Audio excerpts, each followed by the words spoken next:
nos ha permitido estar aquí juntos, reunidos, para ser alimentados, instruidos por su palabra. Quiero darles la bienvenida a todos ustedes, a todos hermanos que nos visitan de manera esporádica por cuestiones de salud. Nos da gusto que estén con nosotros. Pili, Ketita, nos da gusto. Hay quienes nos visitan por primera vez. Bienvenidos a la Iglesia Bíblica Sublime Gracia de aquí de la ciudad de Puebla.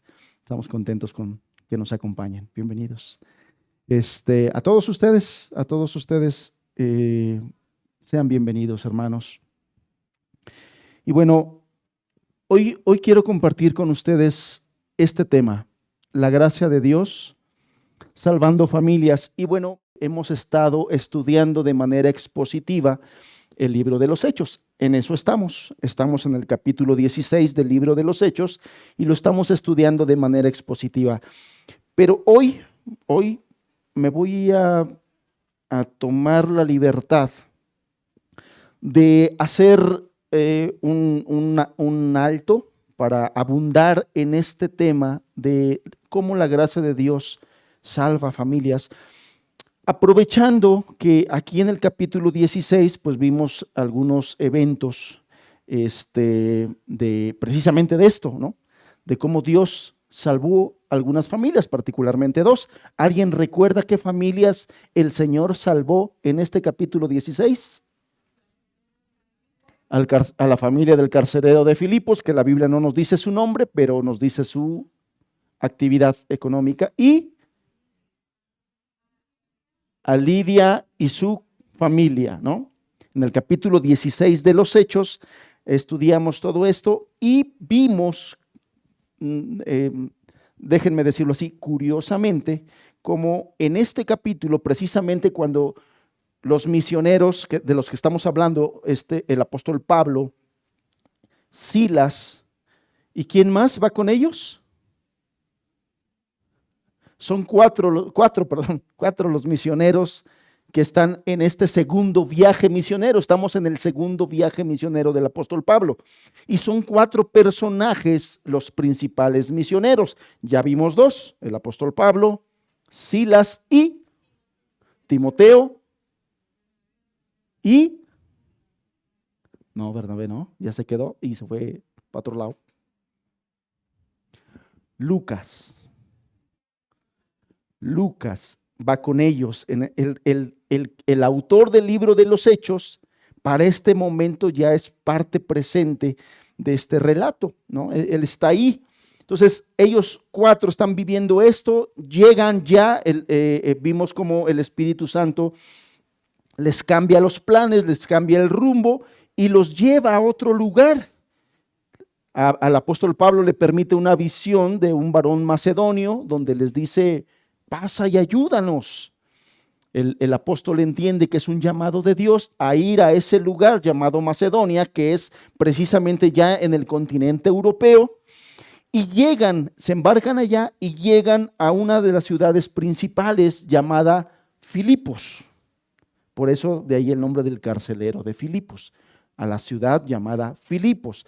Y a las primeras que se encuentran son a unas mujeres que ya conocían del Dios vivo y verdadero, porque Filipos es una ciudad pagana. Pero había ya un grupo de mujeres principalmente que se reunían a orar al Dios vivo y verdadero, al Dios de Israel. Y entonces dice la Escritura que Dios abre el corazón, el entendimiento de esta mujer Lidia para escuchar y entender el evangelio predicado por el apóstol, y se convierte y se bautiza ella y su casa.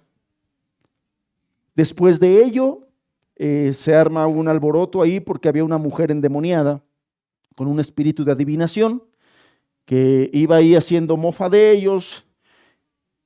Y lo hacía por varios días. El apóstol, ya un poquito enfadado por esta situación de este espíritu que no los dejaba en paz, lo reprende. Sale el espíritu de esa muchacha que era una esclava. Se pierden las ganancias de unos hombres que eran dueños de esa esclava, que la utilizaban para adivinarle el futuro a otras personas y de ahí obtenían dinero. Esos hombres alborotan al pueblo, los llevan a las autoridades y los encierran no sin antes azotarlos en la plaza pública.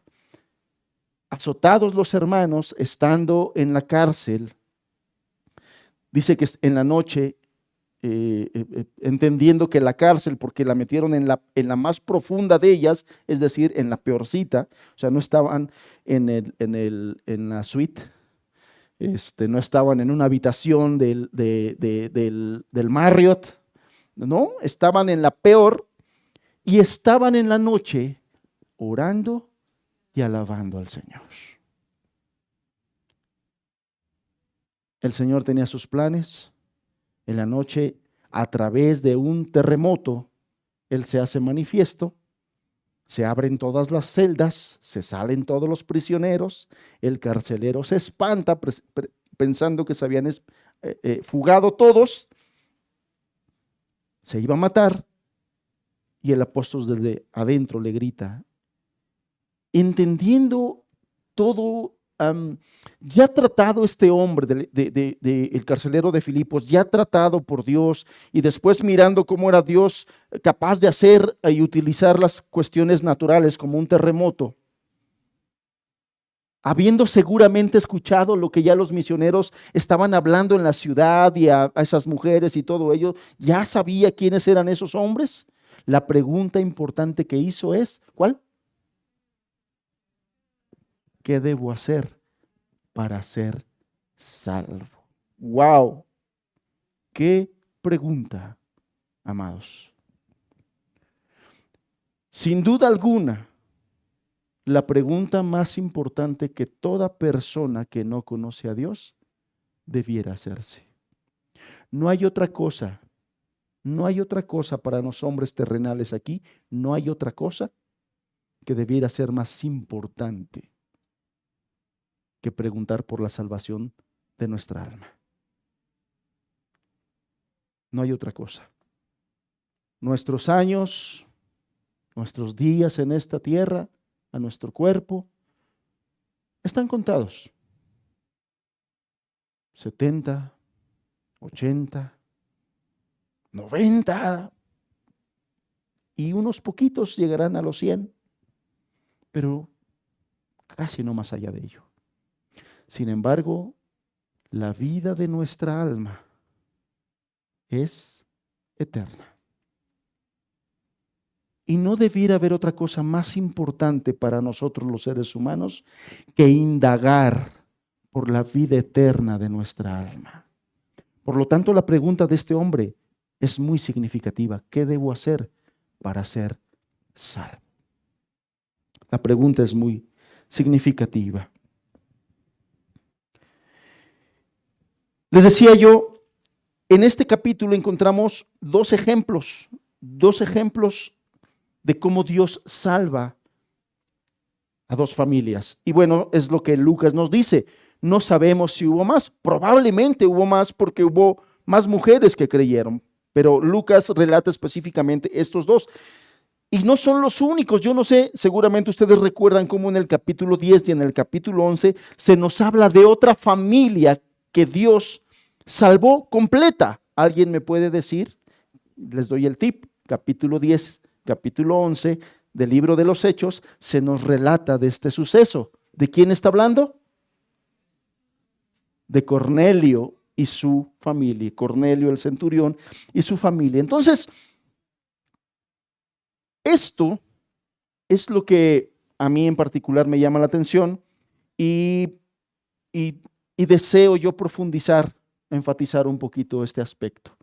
No quiero yo dejar pasar la oportunidad de que hablemos al respecto, porque desde aquí muchas veces, frecuentemente, estamos afirmando que Dios está interesado en salvar familias. Creemos firmemente que la iglesia de Dios debe ser una familia de familias. Eso lo creemos firmemente. Y bueno, cuando vemos nosotros que Dios hace esto en este capítulo, bueno, yo quiero aprovechar la oportunidad para puntualizar algunas cosas al respecto de cómo es que Dios salva familias. Seguramente muchos de nosotros, hermanos, estamos interesados en que Dios salve a nuestras familias, al esposo, a la esposa, a los hijos, seguramente. Sin embargo, hay consideraciones importantes para tomar en cuenta y vale la pena dedicarle este tiempo. La Escritura nos muestra hasta aquí en 3 ocasiones cómo la gracia de Dios salva no solo a una persona, sino a su familia también. Veamos, ya les mostraba yo, ya les decía, el primer ejemplo que encontramos en el libro de los Hechos es el ejemplo de Cornelio. Y le puse aquí la cita. Capítulo 10, verso 1, dice: había en Cesarea un hombre llamado Cornelio, centurión de la compañía llamada la Italiana, piadoso, temeroso de Dios con toda su casa, y que hacía muchas limosnas al pueblo, lloraba a Dios siempre. De ahí, si nos vamos al verso 44, después de que ya transcurrió todo este evento, se nos dice que mientras aún hablaba Pedro estas palabras, el Espíritu Santo cayó sobre todos los que oían este discurso. El capítulo 11 enfatiza un poquito más acerca de esto, ¿no? De cómo Dios salva a esta familia. El segundo ejemplo lo encontramos en Hechos 16, verso 14, con esta persona a la cual Lucas le llama Lidia, que ya dijimos cuando hablamos de ella, muy probablemente no era su nombre, sino más bien era una mujer que provenía de esta ciudad llamada Lidia, y probablemente la gente le llamaba la mujer de Lidia o la señora de Lidia, por la ciudad en la que vivía, que así se llamaba. Y bueno, Lucas la identifica así. Dice verso 14 del capítulo 16, entonces una mujer llamada Lidia, vendedora de púrpura de la ciudad de Tiatira, que adoraba a Dios, estaba oyendo, y el Señor abrió el corazón de ella para que estuviese atenta a lo que Pablo decía. Verso 15, y cuando fue bautizada y su familia, o sea, se nos dice, Lucas nos dice que esta mujer no solamente fue salva, ella también su familia, al punto que fueron también bautizados. Y el tercer caso, el que hemos estado estudiando las semanas anteriores, el carcelero de Filipos. En el capítulo 16, verso 31, dice: ellos dijeron, cree en el Señor Jesucristo y serás salvo tú y tu casa. Y le hablaron la palabra del Señor a él y a todos los que estaban en su casa. Y él, tomándolos en aquella misma hora de la noche, les lavó las heridas y enseguida se bautizó él con todos los suyos. Llevándolos a su casa, les puso la mesa y se regocijó con toda su casa de haber creído en Dios. No sé a usted, pero a mí esto me pareció sumamente significativo, muy interesante, muy importante, además de que le pongamos nosotros atención. Entonces, en estos 3 casos, la Biblia nos muestra cómo Dios se acerca a una persona, pero resulta en la salvación también de toda su familia. Personalmente, creo que es la voluntad de Dios hacer esto, salvar familias. Pero debemos tomar en cuenta algunas consideraciones, y en eso es en lo que quiero abundar en lo que me resta de este tiempo para la enseñanza. Vamos a orar. Vamos a pedirle a Dios que nos hable y que nos ayude, que nos enseñe, que nos anime, pero también que nos instruya. Señor, gracias te damos. Gracias te damos por este día en el que tú nos permites, Padre, reunirnos como hermanos, como iglesia, para alabar tu nombre, para bendecirnos, Señor. Padre, cuánto se regocija nuestro corazón al escuchar estos cantos que acabamos de entonar, donde te decimos lo que sentimos, lo que pensamos y lo que tú eres para nosotros, Señor. Gracias, gracias por este día, y gracias por los hermanos, cada uno de los hermanos, hermanas, sus familias, las personas que tú traes, Señor, a escuchar tu palabra. Gracias por cada uno de ellos. Te pedimos, Padre amado, que tú nos bendigas con tu palabra y con tu Espíritu Santo nos hagas entender tu palabra, nos ayudes a tener fe, nos ayudes a cobrar ánimo, Señor, porque ciertamente tenemos familia que quisiéramos que vinieran a tu conocimiento, Señor. Padre, ayúdanos a entender. En el nombre de Jesús nos ponemos en tus manos, Señor. Amén. Amén. Bien, antes de ir a ver en la Escritura cómo es que Dios hace esto de salvar familias, yo quisiera que miremos antes algunas consideraciones. Por ejemplo, la importancia de la familia en la Biblia. O sea, ¿qué lugar le da el Señor a esta institución divina llamada familia? ¿Y por qué quiero hacer énfasis en esto? Además de que es importante que sepamos el objetivo, es cómo es que Dios hace para salvar una familia. Bueno, definitivamente al propósito lo hago porque vivimos tiempos en que la familia está siendo muy atacada. ¿Y sabe por qué? Una de las principales razones de por qué en nuestra sociedad actual, hoy, la familia como institución divina está siendo muy atacada, precisamente porque es importante para Dios. Si la familia no fuera importante para Dios, esta sociedad no la ataca. La familia natural, la institución divina llamada familia es atacada porque es importante para Dios. Esta sociedad, esta cultura que es agresiva contra Dios, es hostil contra Dios y contra todas las cosas que son de Dios. Por eso es importante que hablemos de ello. Bueno, entonces, ¿qué dice la Escritura acerca de la importancia de la familia? Bueno, la familia es la unidad básica de la sociedad dentro del plan de Dios para la raza humana. Fíjese nada más. Es la unidad básica de la sociedad. La familia es la unidad básica de la sociedad. Es donde se desarrollan los individuos que pertenecerán a esta sociedad, que serán parte del desarrollo de esta sociedad. Y como en la familia, en el núcleo familiar es donde se instruye a los hijos, donde se les inculca valores, donde se les inculcan principios, donde las familias cristianas educan a sus hijos cristianamente y los disipulan, es precisamente por eso que el diablo está empeñado en destruir esta unidad básica de la sociedad. Todo el progresismo que vemos que pulula el día de hoy en nuestra sociedad, junto con el marxismo cultural que estamos viviendo, uno de sus objetivos es destruir esta unidad básica de la sociedad. Que los individuos no tengan dónde desarrollarse, que los individuos no tengan dónde fortalecerse. Que al gobierno y al Estado les sea más fácil educar para adoctrinar a los niños, adolescentes y jóvenes y les sea más fácil manipularlos y utilizarlos. La familia es la unidad básica de la sociedad dentro del plan de Dios para la raza humana. Dios tiene planes para cada ser humano, pero su familia, la familia de cada ser humano, es importante para el Señor.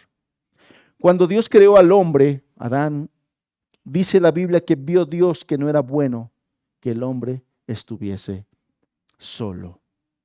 Y entonces ahí comienza, la familia comienza con la unión de un hombre y de una mujer en el santo estado del matrimonio bendecido por Dios. Y por eso el día de hoy ya es necesario remarcar que el matrimonio original, que el matrimonio natural como institución divina se compone única y exclusivamente por un hombre y una mujer.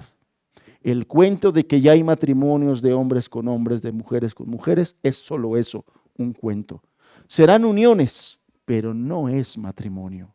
No son matrimonio.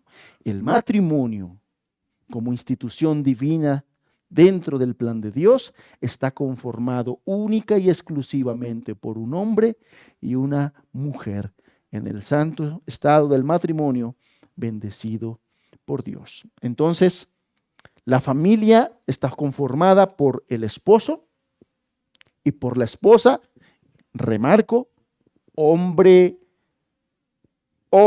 nacido, hombre biológicamente, y mujer nacida, mujer biológicamente. Y si quieren que sea un poquito más específico, hombre con cromosomas XY y mujer con cromosomas XX. Ya llegamos hasta ese punto.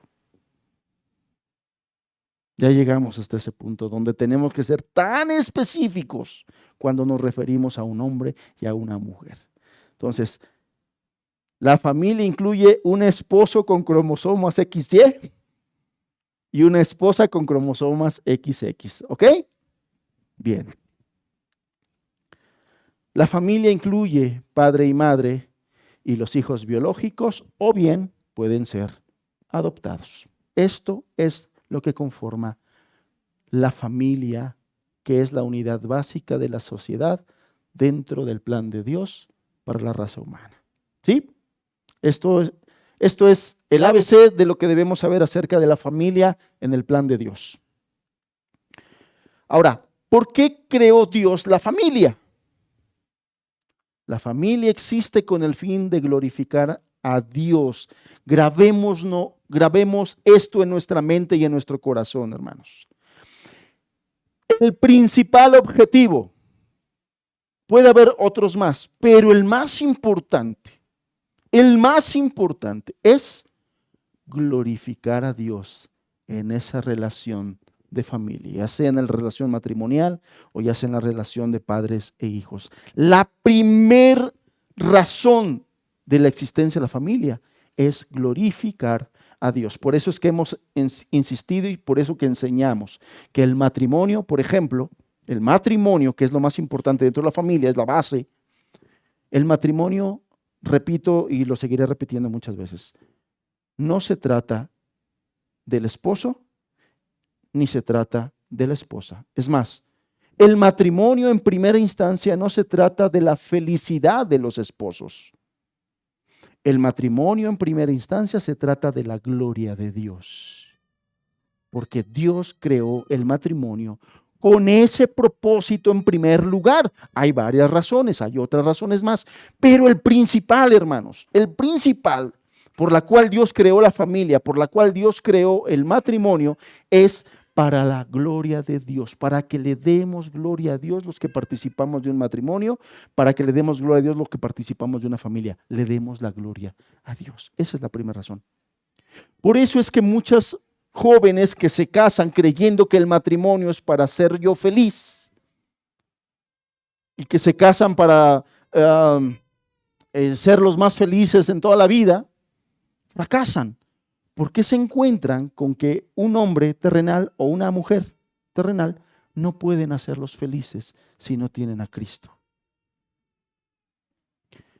Nunca nadie va a poder llenar la necesidad que tienes como persona si no es Cristo Jesús.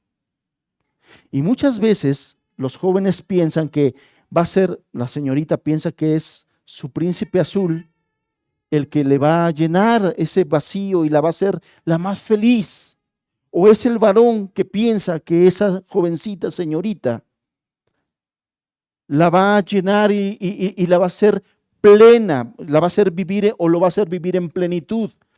No hay error más grave que este. De una vez se los digo, si no es Cristo, nadie podrá hacerte feliz. Si tú eres infeliz siendo soltero, vas a ser infeliz siendo casado.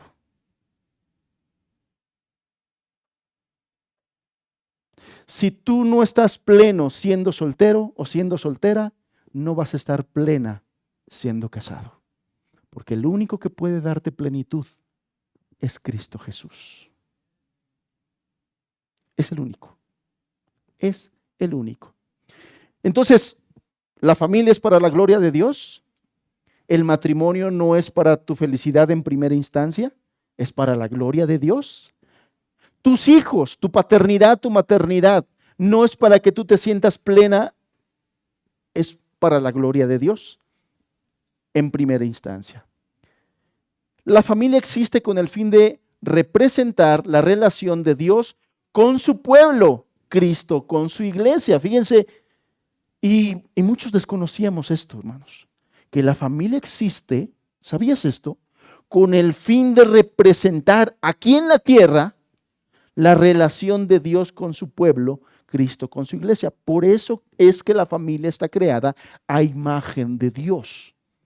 Porque uno de sus propósitos más importantes es que en esta tierra representemos la unión que tiene Dios con su pueblo o Cristo con su iglesia. Efesios 5, por ejemplo, dice: y vosotros, maridos, amad a sus esposas como Cristo amó a la iglesia. Como Cristo amó a la iglesia. Uno de los propósitos del matrimonio es representar la relación que tiene Cristo con su iglesia. Evidentemente, la mayoría de los matrimonios aquí en la tierra no representan eso, ¿no? Porque son más pleitos que otra cosa. El Señor Jesús es un esposo que constantemente está perdonando a su esposa, porque como iglesia a veces somos medios necios, hermanos. Y el Señor nos ayuda, el Señor nos corrige, el Señor nos instruye, el Señor nos perdona. Bien, la familia fue creada para promover el plan de Dios y de glorificar su nombre a través de las generaciones. Es decir, aquí está hablando ya de cómo es la voluntad del Señor que el matrimonio se reproduzca. Fíjate cómo la cultura el día de hoy está muy en contra de lo que Dios enseña en su palabra. Hoy los jóvenes no quieren tener hijos. Hay jovencitas que a sus 19, 20 años ya se operaron para no tener hijos. Hay jóvenes que reacios. Por eso una de las razones es el auge que ha tomado el aborto a nivel mundial, porque han convencido a los jóvenes que lo peor que te puede suceder es tener hijos. Cuando la Escritura nos dice que bienaventurado el varón que llena su aljaba de ellos. Bienaventurado el varón que se llena de hijos. El día de hoy son censuradas aquellos matrimonios, aquellas mujeres, aquellos varones que quieren tener más de 2 hijos. ¿Otro? Ya párale. Son las expresiones que nos encontramos constantemente cuando se enteran que ya va con el 3er hijo, por ejemplo. Porque la maternidad, la paternidad está muy despreciada, es más, está aborrecida en nuestra cultura actual. Sin embargo, la familia, dice aquí, fue creada para promover el plan de Dios. ¿Cuál es el plan de Dios? Glorificar su nombre a través de las generaciones. De generación en generación me adorarán, dice la Escritura. Es decir, que Dios espera que nuestros hijos y los hijos de nuestros hijos alaben el nombre del Señor. La familia es el centro principal de enseñanza, la escuela para los hijos y la crianza de los hijos. Este tema también está así como que muy censurado, como que es un tabú, porque la escuela ha venido a ser como que la válvula de respiro de muchas mujeres. Mando a los chamacos a la escuela durante 8 horas y yo descanso o tengo más tiempo de hacer mis quehaceres porque los niños son muy latosos y no me dejan hacer quehaceres. Y esos son los pensamientos que hay en muchas de ellas. Y después de eso, de que salen de la escuela, pues mándalos a hacer otra cosa, mándalos a ver qué cosa hacen, pero que no estén aquí. Hay muchas mujeres que se han expresado en este tiempo de vacaciones de decir: ya no aguanto que ya se las vacaciones hagan más chiquitas porque ya se vaya este chamaco a la escuela, ya no lo aguanto aquí. En una ocasión íbamos en un centro comercial allá en Tehuacán y nos encontramos a la esposa de un compañero de un colega del medio donde yo trabajo. Y estuvimos platicando, precisamente la temporada de vacaciones, y así como que, ¿cómo le está yendo con sus niños en las vacaciones? Y mi esposa así como que, pues, es que mis hijos siempre están con nosotros, dice, ellos no van a la escuela. Y si los ojotes así. ¿Cómo? Si yo ya no los aguanto. Para quienes no lo saben, nuestros 3 hijos fueron educados en casa y nunca fueron a una escuela. Nunca. El día de hoy ya mi hija mayor ya está titulada, gracias a Dios y para gloria de Dios.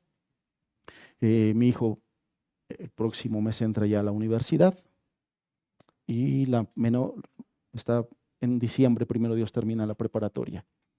Pero nunca fueron a una institución escolarizada. La preescolar, primaria, secundaria, prepa, siempre estuvieron en casa. Porque nosotros creemos que la familia es el centro principal de enseñanza, escuela para los hijos y la crianza de los hijos. Aquí, en medio de nosotros, hay varias familias, gracias a Dios, que educan a sus hijos en casa, que no han pisado un centro educativo de gobierno o de paga, para gloria de Dios. Y bueno, es la relación familiar. La relación familiar es la que es usada por Dios para santificar a sus hijos, es decir, a los hijos de Dios. Aquí no estoy hablando de los hijos de la familia. Lo que quiero decir aquí es que es en el matrimonio, es en la familia, es en la actividad de crianza de los hijos, donde Dios nos va santificando, donde Dios nos va poniendo a prueba, donde Dios nos va puliendo, donde Dios va tratando con nuestro carácter, va tratando con nuestros pecados, e inclusive en la relación familiar, esposo con esposo, sí o no, constantemente sale lo que hay en nuestro corazón: enojos, amarguras, pleitos. Y Dios a través de ello quiere santificarnos, quiere que nos demos cuenta qué es lo que hay en nuestro corazón, que aprendamos a perdonar, hermanos. El matrimonio es una relación donde debemos aprender a perdonar y a pedir perdón. En la relación padres e hijos, de la misma manera. Bien. ¿Qué es lo que debemos entender entonces de estos tres ejemplos que le comenté en un principio? Hablando de Cornelio y su familia, hablando de Lidia y su familia y hablando del carcelero y su familia. ¿Qué es lo que debemos entender de estos tres ejemplos? Lo primero que debemos entender, y esto me pareció sumamente importante, es que Dios no está prometiendo salvar a toda la familia. Lo que vemos nosotros en los ejemplos del carcelero, de Lidia y de Cornelio, no es una regla de que Dios así va a hacer siempre todas las cosas. En esos ejemplos del carcelero, de Lidia y de Cornelio, Dios no está prometiendo, no es una promesa para todos o en general de que Dios va a salvar a toda tu familia. De hecho, de ese error hay una doctrina errada. Existen iglesias que enseñan que cuando el líder de la familia, ya sea el padre o la madre, se convierten a Cristo creyendo en el Evangelio, automáticamente toda la familia es salvada por la fe del que creyó. Eso se está enseñando en muchas iglesias. Es decir, si el padre de familia se convierte, se entrega a Cristo, a él le enseñan que en ese momento automáticamente su esposa y sus hijos son creyentes. Tomando como ejemplo versículos como este que le acabo de comentar. Tuercen o malinterpretan algunos textos y evidentemente los sacan de contexto. Nosotros, como nos hacemos llamar iglesia bíblica, y bueno, para poder nosotros sustentar que somos una iglesia bíblica, queremos apegarnos a los contextos de lo que enseña la Escritura. Es decir, cuando Dios dijo algo en su palabra, Él quiso decir algo y no lo dejó a que nosotros lo interpretáramos como nosotros querramos. Él dejó reglas de interpretación. Dentro de ello, la hermenéutica o la exégesis de cada pasaje es muy importante para entender qué es lo que Dios está diciendo, qué es lo que Dios está prometiendo o qué es lo que Dios no está diciendo y no está prometiendo. Cuando nosotros estudiamos estos pasajes en su contexto histórico, en su contexto correcto, nos damos cuenta que no es una regla lo que Dios está enseñando ahí. Sí, lo vamos a ver, es un anhelo, es un deseo, lo que Dios quiere hacer en las familias, pero no es una promesa que nos está diciendo de si tú crees, yo voy a salvar a toda tu familia. Porque lo que enseña la Escritura es que todo individuo, la Biblia enseña que la salvación es personal. La Biblia enseña que la salvación es personal. Por lo tanto, todo individuo debe arrepentirse y creer para salvación. Nadie puede ser salvo por la fe de otro. Nadie puede ser perdonada por el arrepentimiento de otro. Todos debemos arrepentirnos para con Dios y todos debemos creer en Cristo. Nuestros hijos deben creer en Cristo y deben arrepentirse para con Dios.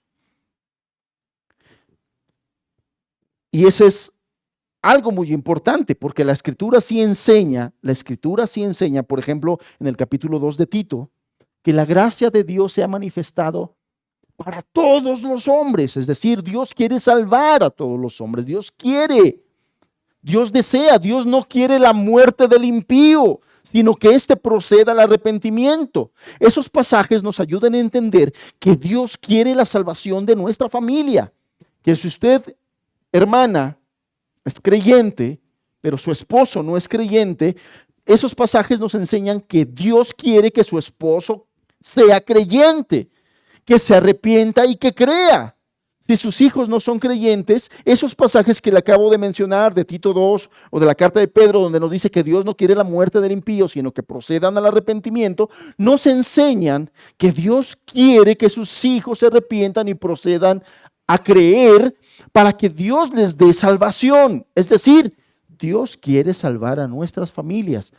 Pero textos como estos, del carcelero de Filipos, de Cornelio, de Lidia y otros más que utilizan estos movimientos, es importante que nosotros sepamos que no son una promesa de que Dios va a salvar a toda tu familia. Me explico. Esos pasajes lo que nos muestran es que es un deseo y es un ejemplo de lo que Dios quiere y puede hacer. O sea, Dios sí quiere salvar a tu familia y Dios puede salvar a tu familia. Sin embargo, todos los miembros de esa familia deben atravesar por lo que enseña el Evangelio. ¿Y qué es lo que enseña el Evangelio? Arrepentíos y creed. Arrepentíos y creed. En una ocasión hubo quien me dijo, pero hermano, es que así dice la Escritura. Cree en el Señor Jesucristo y serás salvo tú y tu casa. Sí, pero si tú estudias en su contexto ese pasaje, te vas a dar cuenta que cuando el carcelero de Filipos los llevó a su casa, ahí estaba toda su familia y los misioneros les predicaron el Evangelio a toda la familia. Y en el Evangelio nosotros tenemos una máxima, una regla, una norma. El apóstol Pablo en la carta a los Romanos nos dice que la fe viene por el oír, ¿qué? La palabra de Dios. La fe viene por el oír la palabra de Dios. ¿Por qué fueron salvos la familia del carcelero de Filipos? Porque estuvieron ahí cuando su padre les dijo, voy a llevar al apóstol Pablo y voy a llevar a Silas y voy a llevar a Timoteo y voy a llegar con Lucas, vamos a llegar a la casa. Estos son los que andan compartiendo y andan predicando aquí y seguramente la familia se reunió y dijo, yo quiero escuchar. ¿Qué hemos aprendido en todo este estudio del libro de los Hechos? Que muchas veces nuestros ojos humanos no se dan cuenta lo que Dios está obrando ya en el corazón de las personas. Cuando hablamos del eunuco etíope, ¿qué fue lo que aprendimos en la historia del eunuco etíope cuando Felipe le predicó? El eunuco etíope iba ya leyendo el libro de Isaías y no entendía muchas cosas y por eso el Espíritu lo llevó y le dijo, explícale. Y el eunuco, ya tratado por Dios, por una obra sobrenatural de Dios donde ningún hombre probablemente había intervenido, sino solamente Dios había despertado el espíritu de este etíope, él ya tenía el deseo de conocer a Dios y dice, explícame de quién está hablando aquí. Y cuando Felipe le explicó, él dijo, yo creo. ¿Qué impedimento hay para ser bautizado? si crees de todo corazón. Y el eunuco creyó y fue bautizado. Si nosotros estudiamos la historia de Cornelio, ya leímos que Cornelio era un varón piadoso. Es decir, otro ejemplo de que Dios estaba tratando en el corazón ya de un gentil de manera soberana. Dios había ya tratado con Cornelio. Y en ese trato que Cornelio estaba teniendo directo del Espíritu Santo, seguramente él fiel, porque esto es algo que pasa. Cuando Dios trata a una persona, una de las cosas que suceden es que el corazón de esa persona se vuelve a su familia, se vuelve a su esposa, se vuelve a su hijo, a su esposo, se vuelve a sus hijos. Seguramente este varón Cornelio ya estaba instruyendo a sus hijos y a su familia para conocer al Dios de los cielos. Cuando el Espíritu Santo, el mismo que los estaba ministrando a esta familia, le habla a Pedro y lo envía a predicarles, digamos que ya las cosas estaban hechas ya por el Espíritu. Esos corazones estaban tratados por el Espíritu Santo. Solamente era necesario que escucharan el Evangelio de Jesucristo. Y entonces expresaran y creyeran y fueran bautizados en ese momento. Si lees la historia de Lidia, es exactamente lo mismo. La familia de Lidia estaba ahí presente, escuchando el Evangelio. ¿Cuál es la regla para la salvación? Para que crean. La fe viene por el oír la palabra del Señor. Entonces, qué importante o qué nosotros resaltamos de estas historias. Cuando Dios salva a una persona, quiere utilizarte a ti para que le compartas el Evangelio a tu familia, porque la fe viene por el oír la palabra del Señor. Expon a tu familia la palabra del Señor. Eso es lo que nos está diciendo esas historias. Expongamos, a lo mejor, por ejemplo, la historia del carcelero o la historia de Lidia. Ahí sí se nos dice que cuando creyó el carcelero, inmediatamente creyó también su familia. Bueno, Dios es Dios y así hace las cosas, pero escucharon el Evangelio y eso es lo importante. Eso es lo importante. Entonces, salvar a la familia es un deseo. Y los ejemplos que vimos de Cornelio, de Lidia y del carcelero es un ejemplo de lo que Dios quiere y puede hacer. ¿Me estoy explicando? No quisiera yo confundirlos en el sentido de que, chale, pues ahora entonces Dios no quiere, no, ese no es mi deseo. Mi deseo es que conozcamos la verdad y que trabajemos en esa dirección. Queremos que el Señor salve a nuestra familia. Modelemos, es algo que les voy a decir al final. Prediquemos y oremos. Pero bueno, vemos desde el principio cómo Dios quería bendecir a las familias y por eso quise ponerlos estos textos para reforzar lo que le estoy diciendo. Dios quiere hacerlo. Dios tiene especial interés por las familias. Y desde Génesis 12, verso 2, Génesis, el primer libro de la Biblia, y haré de ti, ¿le está hablando a quién? Abraham. Haré de ti una nación grande y te bendeciré y engrandeceré tu nombre y serás bendición. Bendeciré a los que te bendijeren y a los que te maldijeren maldeciré. Y subrayé esto: serán benditas en ti todas las familias de la tierra. ¿Cuál es el deseo de Dios? Bendecir a todas las familias de la tierra. Ese es su deseo. Y dentro de esas todas familias de la tierra está tu familia y está la mía. Dios quiere bendecir a todas las familias de la tierra. Por ejemplo, el Salmo 22, verso 27 dice: se acordarán y se volverán a Jehová todos los confines de la tierra, y todas las familias de las naciones adorarán delante de ti. Dos versículos de muchos que hay, donde Dios nos ayuda a entender que para Él las familias en Cristo Jesús son muy importantes. Son muy importantes. Pero lo primero que quise decir en el primer punto es: Pero entendamos bien cómo es que Dios lo quiere hacer. No malentendamos. Entendamos bien lo que Dios quiere. Entonces, ¿cómo es que Dios quiere y puede salvar a las familias? A través de Cristo por la predicación del Evangelio. Así es como Él hace las cosas. Así es como Él lo determinó. Toda persona, cada miembro de la familia, el Señor quiere que sea salvo a través de Cristo por la predicación del Evangelio. Por la predicación del Evangelio. Y es que vemos como hay personas que lamentable y tristemente rechazan el Evangelio. Rechazan a Cristo. Dios nos va a dar la oportunidad a todos, de escuchar el Evangelio y de escuchar de Cristo. Pero hay gente que rechaza. ¿Recuerdan cuando estudiamos expositivamente el Evangelio de Juan? Cuando Cristo habló con aquellos judíos y Jesús les dijo a esos judíos, y no queréis venir a mí. Ya les he hablado, ya les he demostrado con señales y prodigios que soy el Cristo, el Hijo de Dios. Y así directamente se los dijo, y ustedes no quieren venir a mí, no quieren.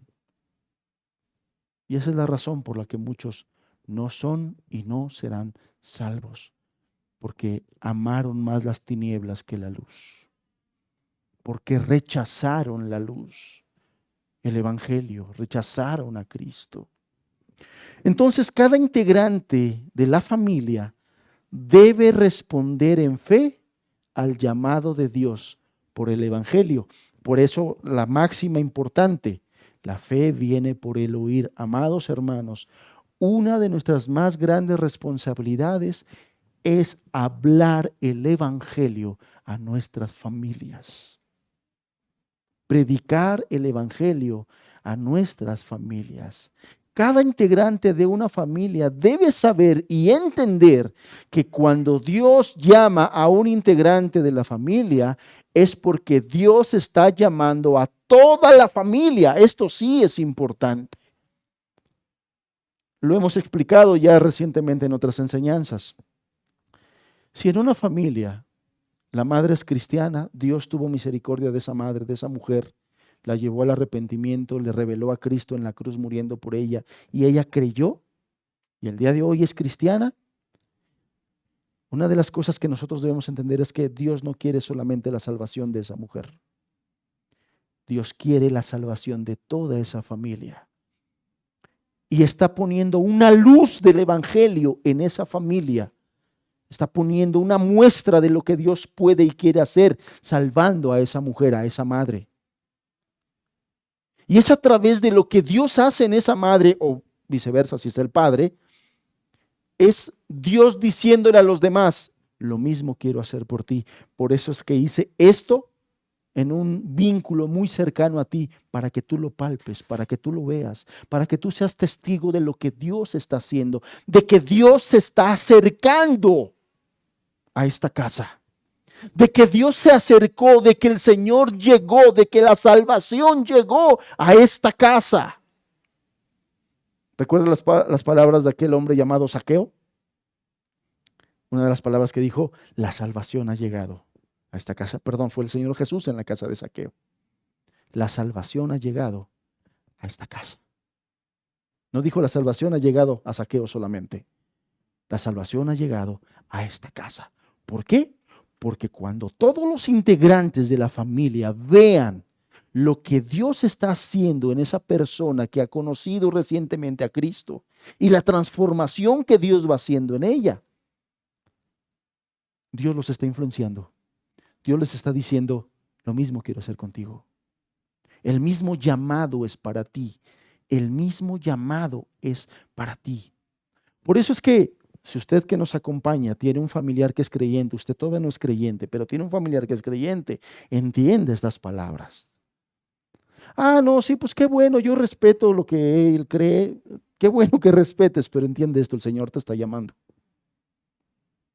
El Señor te está llamando. A través de lo que hizo con ese miembro de tu familia, el Señor te está llamando. Por eso hizo algo cerca, muy cerca de ti.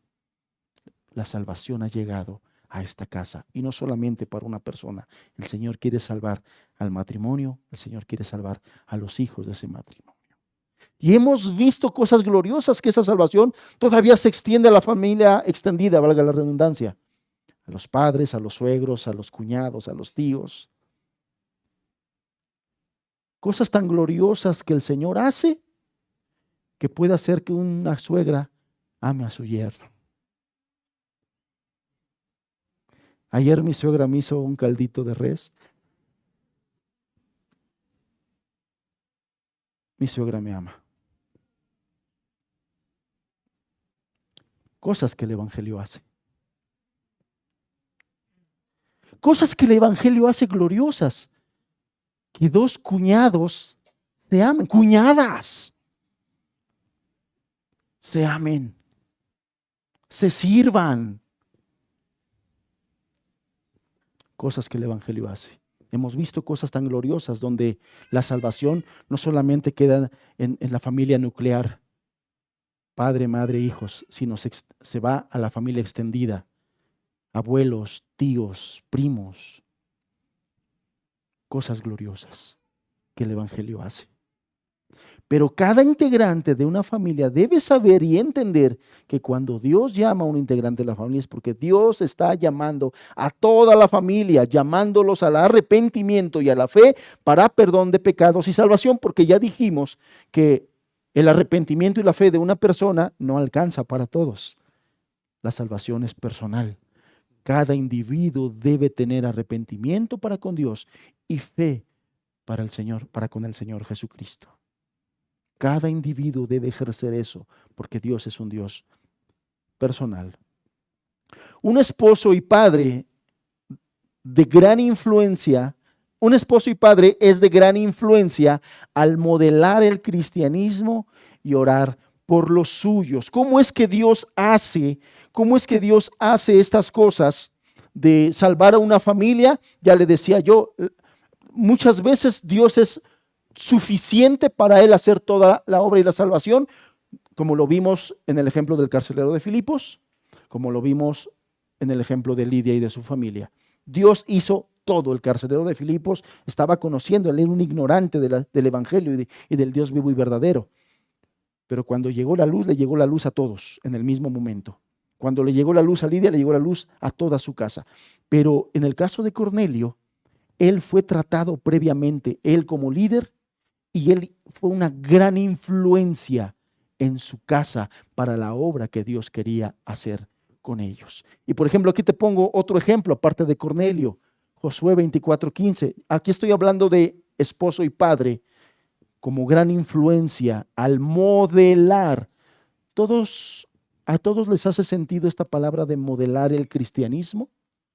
¿Sí todos entendemos a qué me refiero modelar el cristianismo? Que los que viven alrededor nuestro sepan quién es Dios y qué es el cristianismo al mirar nuestra forma de vida, nuestro carácter, nuestra piedad. A eso me refiero con modelar el cristianismo. Este esposo y padre puede ser de gran influencia a su familia al modelar el cristianismo y orar por los suyos. Josué 24:15, y si mal os parece servir a Jehová, escogeos a quien sirváis, si a los dioses a quienes sirvieron vuestros padres cuando estuvieron al otro lado del río, o a los dioses de los amorreos en cuya tierra habitáis. Pero aquí el líder de un hogar dijo estas palabras: yo y mi casa serviremos a Jehová. Y por lo tanto Josué fue un modelo de vida a los suyos, modeló la fe, modeló el amor a Dios, les fue ejemplo. Sin embargo, no solamente queda ahí, una esposa y madre puede ser de gran influencia también al modelar a Cristo y orar por los suyos. Y aquí me está faltando algo que hace ratito lo dije, y predicar el evangelio, modelar a Cristo, orar y hablar siempre del evangelio. El discipulado en el hogar es muy importante, hermanos, cuando hablamos de la salvación de la familia. El discipulado en el hogar es sumamente importante. 1 Pedro capítulo 3, verso 1, pongo un texto para que podamos entender a qué me refiero con esto que estoy diciendo al principio. Asimismo, vosotras mujeres, estad sujetas a vuestros maridos. Quiero decirle que una de las principales formas en que una mujer o una esposa cristiana puede influenciar a su esposo inconverso es a través de esto. Estad sujetas a vuestros maridos. Allá afuera en el mundo, aunque ahorita está la sensación de Roro Bueno, si han escuchado de esta muchacha que es la sensación ahorita en las redes sociales y la que está haciendo rechinar los dientes de las feministas, porque resulta que esta muchacha se desvive por atender a su novio. Y se la pasa haciendo TikToks de cómo le está cocinando a su novio, de cómo le está haciendo un postre a su novio, de cómo le está haciendo no sé qué tantas cosas a su novio. Y se desvive, todos sus TikToks son haciendo cosas para su novio. Y las feministas, ¿por qué haces eso? Y la tienen, bueno. Pero la mayoría de las mujeres que no conocen a Cristo son mujeres insujetas. Hace poquito me decía mi esposa, fíjate todo lo que hay en las redes sociales acerca de cómo están adoctrinando a las muchachas para rebelarse y ponerse en contra de los hombres.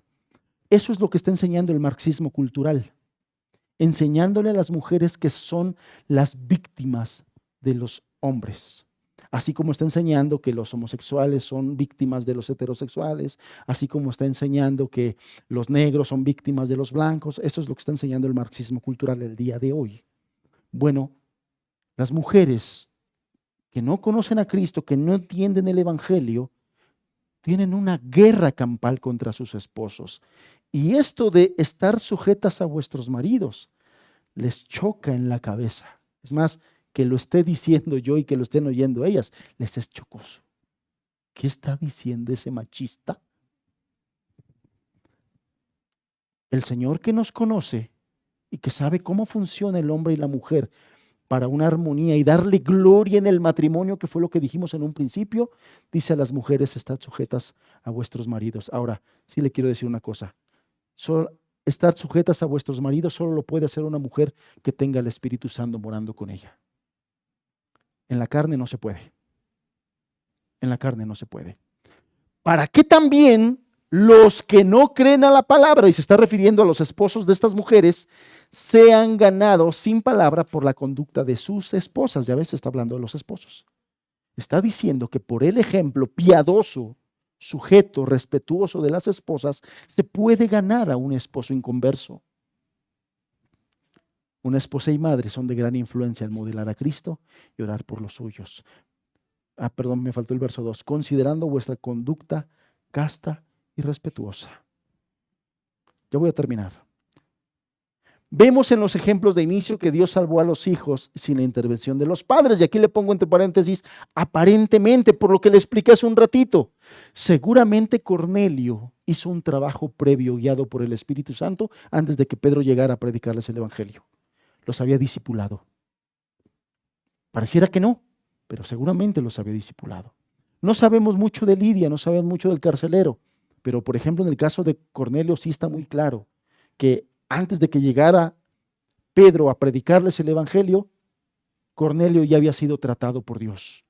Y en ese trato seguramente Cornelio había vuelto su corazón a su familia y les había discipulado. La manera en que Dios quiere usar a los padres para la salvación de los hijos es a través de los principios bíblicos de crianza piadosa. Aunque Dios puede salvar a cualquier persona así, soberanamente, sin la intervención de ningún ser humano, aunque Dios puede hacer eso y vemos que lo ha hecho a lo largo de la historia, En el caso de los hijos de los cristianos, Dios quiere hacerlo de una manera muy particular. Y la manera particular es usando a los padres piadosos, creyentes cristianos, discipulando a sus hijos en estos principios que la Biblia enseña. La Biblia enseña cómo criar hijos para Cristo, cómo llevarlos para que respondan cuando Dios les haga el llamado y ellos respondan en fe. Los padres no salvamos a los hijos, ni siquiera con esto. El único que salva a cualquier persona, incluyendo nuestros hijos, es Dios. Dios es el que salva. Sin embargo, la manera muy particular en que Dios quiere salvar a los hijos de los cristianos es a través de estos principios enseñados por la palabra, que les modelemos el amor, que les modelemos el cristianismo. Resulta que muchos hijos de cristianos aborrecen el cristianismo por ver la doble moral de los padres. En la iglesia muy cristianos y en la casa bien impíos. Modelar el cristianismo, principalmente en su casa, pero también a través de la instrucción y del discipulado. Recuerde usted, la fe viene por el oír la palabra de Dios. La fe viene por el oír la palabra de Dios. Dios quiere salvar a nuestros hijos y a nuestra familia, pero es necesario que nosotros estemos predicándoles el evangelio, discipulándolos y también hablando de la corrección y de la disciplina bíblica. No cualquier disciplina, no cualquier corrección, la que Dios enseña en su palabra. Eso es lo que Dios enseña acerca de cómo Dios quiere salvar a las familias. Y aquí está mi última diapositiva, notas finales, donde hago una concentración de los puntos importantes. Dios quiere salvar familias y hacer de su iglesia una familia de familias. Eso lo creo sinceramente. Es una convicción que yo tengo. Dios quiere hacer de su iglesia una familia de familias porque creo que Dios quiere salvar familias. Pero los 3 ejemplos del inicio no son una promesa de salvación. Debemos entender la palabra de Dios. No debemos poner en la boca de Dios palabras que Él no dijo, ni debemos reclamarle promesas que Él no dio. Y en esos 3 ejemplos, Él no está prometiendo algo. No, pero si aquí lo hizo, pues sí, pero si tú tomas eso como premisa, pues también nosotros encontramos como Sansón se dejó crecer el cabello y pudo tirar columnas, y nosotros no podemos hacer eso, aunque nos dejemos crecer la greña. O sea, no todas las cosas que vemos en la Escritura son aplicables. Tenemos que estudiar en contexto. Tenemos que estudiar en el contexto. Cada miembro de la familia deberá responder al llamado de Dios por el evangelio en arrepentimiento, fe. Esa es la manera en que Dios salva a todas las personas que Dios salva. La manera en que Dios salva es el evangelio, hermanos. No hay otra forma. No hay otra manera.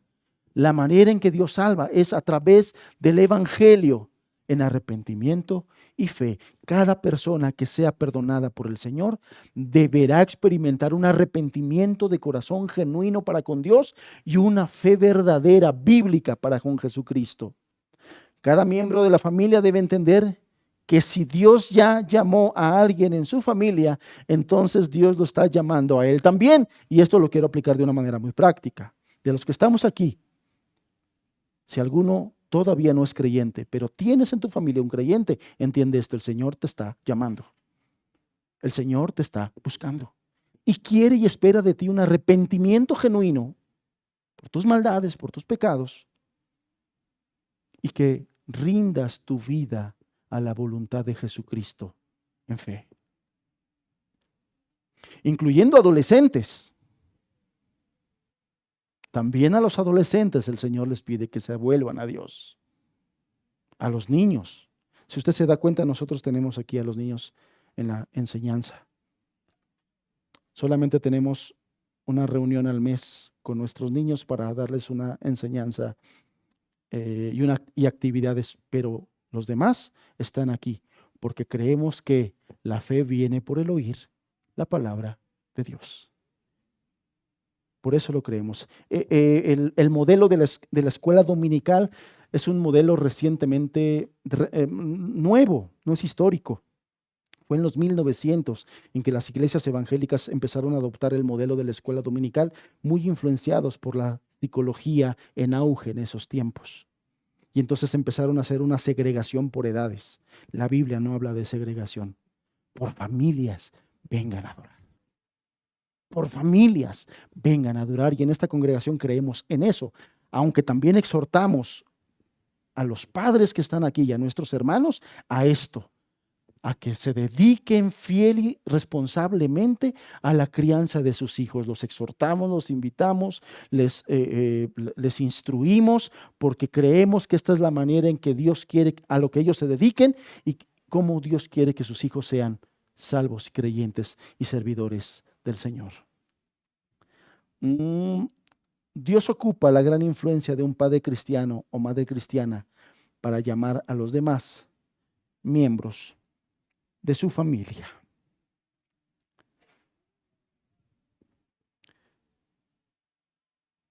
Si quisiera, ahorita que terminemos, porque ya terminé, después de dar gracias al Señor por esta enseñanza y por su verdad, que diéramos unos minutitos si hay preguntas al respecto de esto, porque me interesa que no quede confuso algo. ¿Sale? Vamos a orar. Bendito Dios, te agradecemos tanto. Gracias, Señor, por tu palabra. Gracias por tu verdad. Gracias por tu amor y misericordia. Gracias por la gracia que tú derramas para salvación. Señor, y vemos en tu palabra cómo tú te deleitas en perdonar, en salvar y en salvar familias, Señor. Te pedimos, ten misericordia de nosotros y de nuestras familias. Padre, concede arrepentimiento y fe para que ellos también te sirvan, Señor, para que ellos también te alaben, te adoren, rindan sus vidas a ti, Señor. Te lo pedimos, Padre, por la misericordia que has mostrado, por la gracia que has derramado, Señor, te pedimos por cada familiar de cada uno de nuestros hermanos que aún no te reconoce como su Señor y su Salvador. Padre, en el nombre de Jesús, en el nombre de Jesús, derrama tu gracia en nuestras familias, Señor. Que esta iglesia sea una familia de familias, Señor. Que como familias te sirvamos, que como familias te proclamemos, que como familias te adoremos, Señor. Te lo pedimos de manera muy especial. En el nombre de Jesús, que fue quien derramó su sangre en la cruz por cada uno de nosotros. Amén, Señor. Amén.